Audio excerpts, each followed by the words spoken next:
Nothing slows a guy down more than a broken cylinder and a dream that he can't fulfill because of that broken cylinder.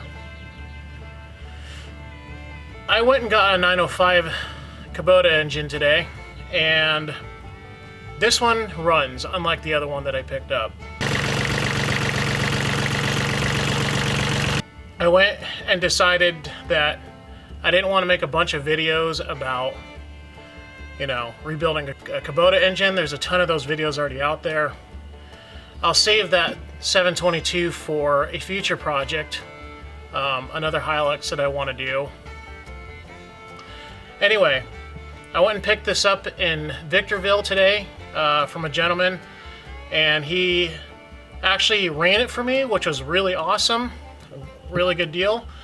And so this one is going to get cleaned up, get some rebuilt, probably gray or whatever this green color is in a can, and then I'll work on making that adapter and get the generator half on this, stick it in the truck, and actually do some testing and get this thing down the road.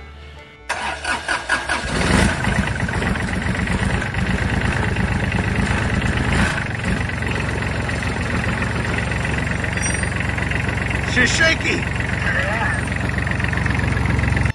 All right, well, I took off the bell housing, the cast iron bell housing that was here, threw the flywheel back on because I need that.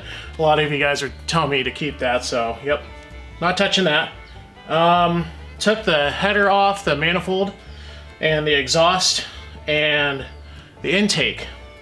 And with all that, it went from 313 pounds down to 255. All right, I know I talked about using those Hyundai HSGs in the past, and I was really, really set on using those things. However, this being a new engine, making, going from 14 kilowatts to 18 and a half, roughly, you know, 25 horse, I think, it changes things. So, one, I do read the comments and I pay attention to what people are saying. And yeah, it makes a lot of sense to, why would I use two of those things and, you know, a belt system, which is, I don't like belts, and instead of just using one big generator. So I went ahead and found a BMW i3 generator, just a generator part. I believe a few people have suggested that before, including my friend Patrick. Sorry I didn't listen the first time there, bud. But I went ahead and ordered one of those. What's cool about those things is, one, they're self-contained, and two, they have a splined coupler shaft, so that it's like a little piece of a shaft like this. It's just splined all the way through, and it couples that to whatever engine that you're using. And it has water cooling on it, and it also just has a bolt ring around so that I'll be able to capture it and bolt it to the adapter that I'm making. So with that being said, that should be here Monday in a couple days, so we'll see how that goes. And actually start making some parts for this thing. I can't wait to actually start drawing stuff for this thing. Alright, so I'm starting to draw the adapter plate here on CAD. And I started off by drawing the center hole of the bell housing itself. And since this is a metric engine, everything's in millimeters, so that measured out to be 155 millimeters on the ID here, on the inner diameter. And based on that, I can measure for the other holes that go around that circle. So I've started that here. I've done a basic outer ring and some basic outer ring holes to be able to mount my standoffs off of. So I'm going to keep drawing on that and get that all finished up and go from there. Okay, to get a closer look at what I'm doing here, I am measuring this circle. This is where I started, and this is 155 millimeters in diameter to the inside here. And I know by looking at this thing, you can kind of tell, but these holes right here are definitely mirrored on this side. So if you were to take a center line right here and cut it in half, this is just flopped over to that.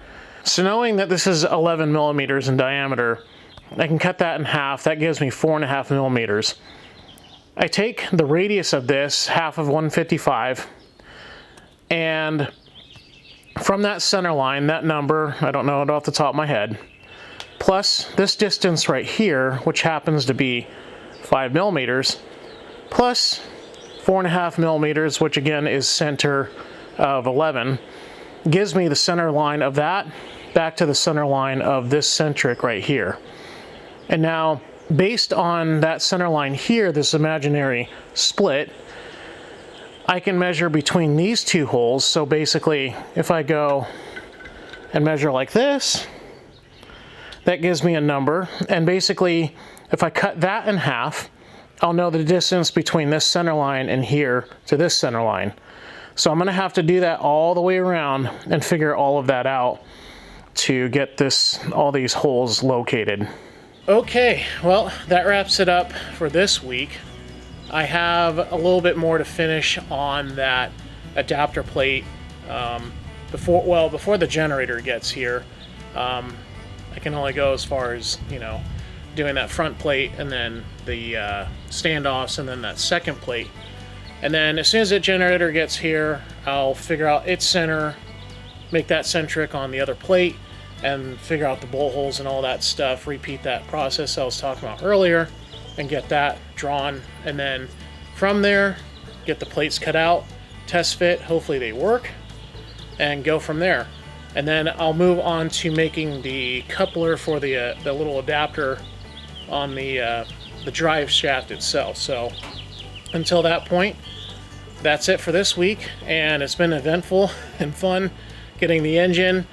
Lots of traveling to get that all figured out. So that being said, thanks for watching, and I'll see you next week. See ya. Bye.